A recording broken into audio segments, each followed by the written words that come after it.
साधू साधू साधू.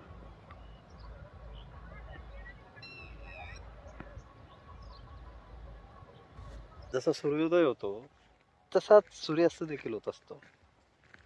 मग जर निसर्गाचा हा नियम आहे तर तसाच आपल्या जीवनालाही लागू पडतो. आपल्या जीवनामध्ये देखील असंच होणार की कधी सुख येणार कधी दुःख येणार.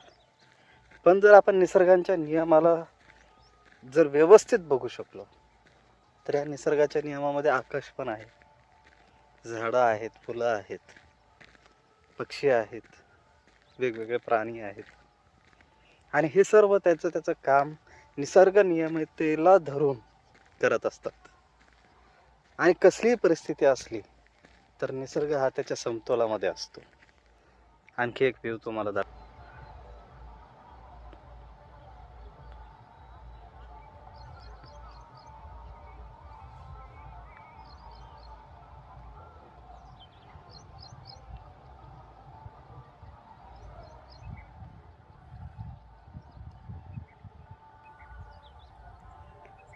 हे निसर्गाची किमया आहे मित्रांनो.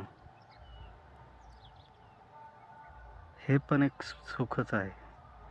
निसर्गाची सुंदरता जशी आहे तशी बघता येणं आणि त्याच्यामध्ये समरस राहणं हे देखील एक सुखच आहे.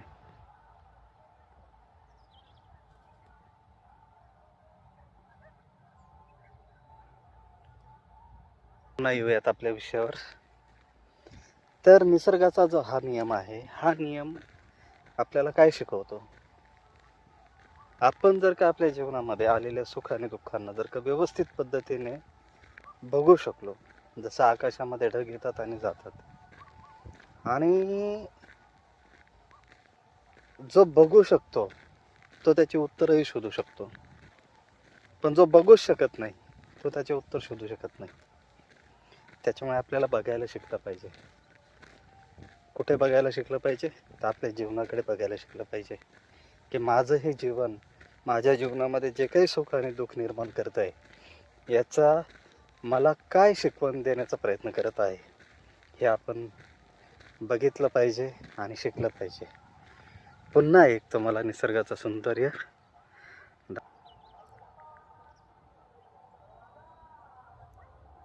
बघा.